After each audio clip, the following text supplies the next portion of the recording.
please remember to leave a like, a comment, share the video about, and if you haven't already, subscribe. Thank you.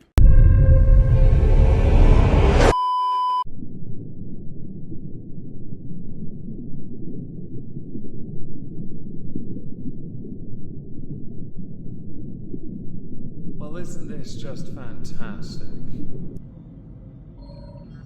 Hello everyone, welcome back to another video. Today we're going to talk about a subject I didn't think would blow up the way it has. Something I have spoken about, I believe, within the exhibition of stupid people. But it's apparently so stupid that more people need to speak out and try and frame it one way when it is completely misunderstood. Over the years, a number of networks, platforms have done their own retelling of historical events. The most well-known will be Anne Boleyn, used to talk about the struggle of the African woman. English people apparently don't have history, which is why you see lots of cars with English heritage badges on, because English people don't have it. Heritage or history. No, and it's totally okay to rip off another country's history. I now keenly await the masterpiece of True Geordie portraying Barack Obama and Barack Obama's wife. It went down like a lump of lead. It was used to make a larger, grander point because we can associate it with another struggle. That's not how history works.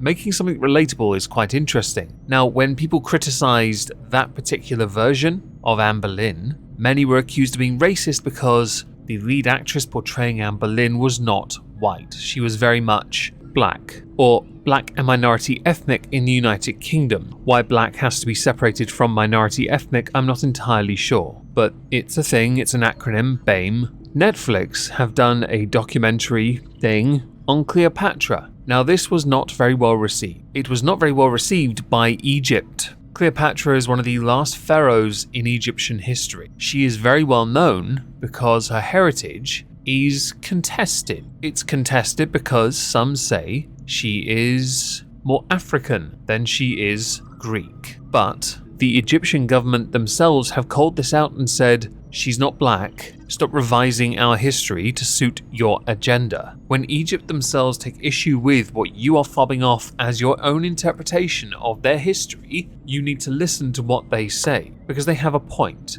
And it's a worthwhile point listening to because they are the authorities on it. There are statues of Cleopatra still in existence. While her genealogy is contested, you don't get to take liberties with the very nation who say don't. Especially when the majority of people know the only reason it is done is to bait for attention. Netflix is the largest streaming platform, they don't need to do that. But those who've partaken in the creation of this have spoken up. And I think it's worthwhile now addressing those points, whether that be the actress portraying Cleopatra, Adele James, or Jada Pinkett Smith, both having rather interesting takes on the situation, and they are where we are going to go next. Adele James, the British star of Netflix's controversial new docudrama Queen Cleopatra, has broken her silence on the backlash against her casting. News of the show was met with uproar in Egypt due to the fact a black actor, Adele James, was portraying the ancient ruler. Prominent figures in the country, such as the Antiquities Ministry,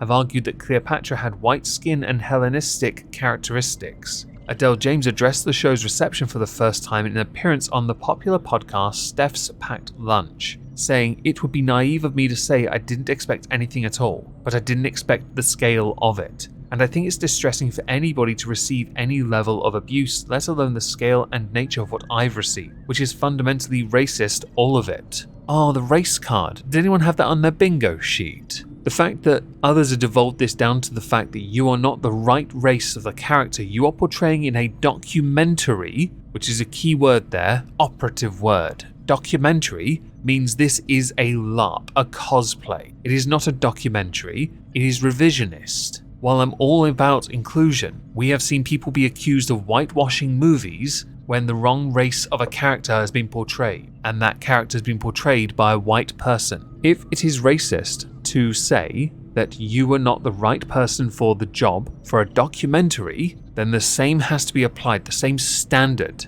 to those that accuse movies of whitewashing for casting a white person in a role that might not be for a white person. It swings in roundabouts. My view in all those instances is it's not racist in the slightest. In fact, You've used it as a one-dimensional play because it's a thought-terminating cliche. Oh, that almost rhymed. She continued by saying, people are talking about the wrong things. I mean, the Egyptian Antiquities Ministry were pretty clear on this. Yes, we don't know where her mother was from or her paternal grandmother, but also the show is about so much more than the question mark over her race. If you watch it, it's a very small part of the conversation, really. This is about the fullness of who this woman was, and she was a human being, and she shouldn't be reduced to her race any more than I should or anyone should. Egypt's the one doing that, though. Egypt's the ones that have pointed it and said, we don't like this. Why does it bother you that Egypt, the country you are taking content from, basically their history, and saying,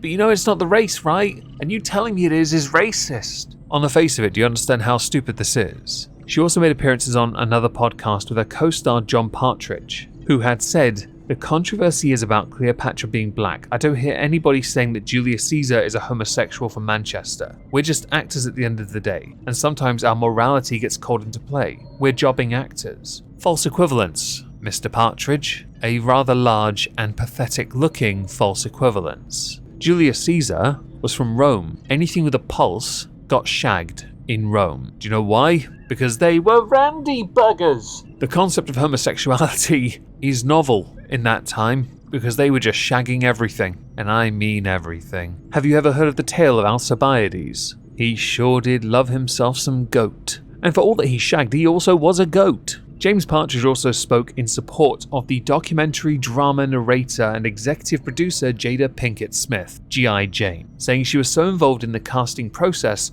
she watched all of our audition tapes. She was giving feedback on the rushes when we were out in Morocco shooting, and she's just been such a champion of the project from the very beginning. I mean, it's her baby. She is an African queen, and I feel like it just couldn't be more pertinent and important that she's the figurehead of this. She's an icon. First thing, African queen. Okay, which part? Apparently, there's a massive cultural difference depending on where you are. Cleopatra was a pharaoh, not the same. You have to be remarkably narrow-minded to think just because someone is from Africa, they're an authority on it.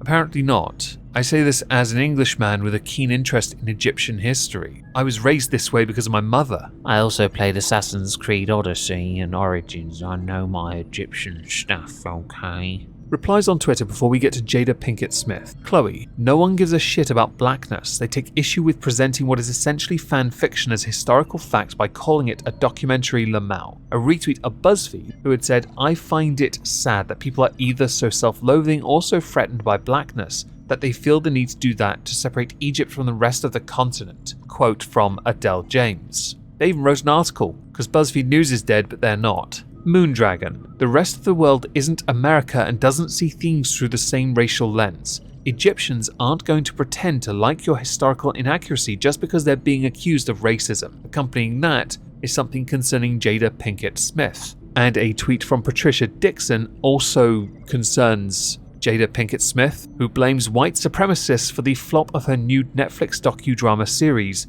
which has one of the worst audience ratings in US television history. Well, G.I. Jane can't get it all right now, can she? So perhaps to an article to get better context on this. Jada Pinkett Smith says she blames white supremacists for the flop. The show has an abysmal 1% approval score. It also caused a huge backlash in Egypt by inaccurately portraying Cleopatra as a black woman. As part of Jada's woke crusade, she forced the show's producers to change the race of Cleopatra to match her own. Egyptian lawyer Mahmoud al-Samari filed a complaint with Egypt's public prosecutor to request that Netflix be blocked in the North African nation due to the promotion of Afrocentric thinking, including slogans and writings aimed at distorting and erasing the Egyptian identity. One reviewer said it's hard to take this documentary seriously when there are errors in just about every scene. Ancient Egypt existed for 3.5 millennia, and the Ptolemaic period of Greek control and its involvement in Roman policies, especially the Roman civil wars, is a very specific period. For example, no Egyptian was spoken at the court. Greek was spoken. But getting costumes wrong, getting basic timeline of battles wrong, placing Cleopatra at events we know she was not present at, mixing up things done by Anthony with those done by Octavian, and an unending series of errors just makes this impossible to watch. It is clear no experts or even anyone with a basic knowledge of the history of the time and place was involved, or if they were, their advice was inverted. The dialogue is also laughably childish, as is the acting. Now, it should be worth adding now, the comment about white supremacy has not been verified. In fact, Patricia Dixon's tweet is one of the very few references of it even existing. Places like MSN have run with that, but also only shown Patricia Dixon's tweet. This makes it very difficult to verify whether there is validity to that. Those who cry racism in the face of what has been levied at them from Egypt itself, well, you are precious, aren't you? The Spectator ran with an article titled "Watching Cleopatra Felt Like Witnessing the Death of Scholarship." In the second paragraph of this article it states, "Given the series' entirely unhidden agenda, being a black woman also means that Cleopatra ruled with unparalleled power, bowed to no man, and was basically great at everything. In the talking heads sections, we were assured again and again what a strong and empowered feminist she'd been. In the drama bits, we saw her whooping male ass in sword fights, proving that she was first and foremost a scholar by looking thoughtful beside a pile of manuscripts." And then a few other things. In the third paragraph, not that any of this prevented her from being also hot in the sack, because she was a stud. But where the article mentions history and how it might be a little bit accurate, it does also concede an unashamed lack of objectivity. So, a docudrama that is mostly drama, revisionist documentary, so not remotely factual in the slightest, which the review, when I read it earlier, is actually mostly correct. If Jada Pinkett Smith did accuse anyone of white supremacy, I can't confirm it. But I thought I'd leave the accusation earlier in because it's nice to see how things do change as you work your way through things. Yeah, I've already read it, but I wanted to leave it for the time being, if that makes sense. But how Adele James has responded, and other cast members, is another damning statement for their own blindness towards honesty in favour of but Queen.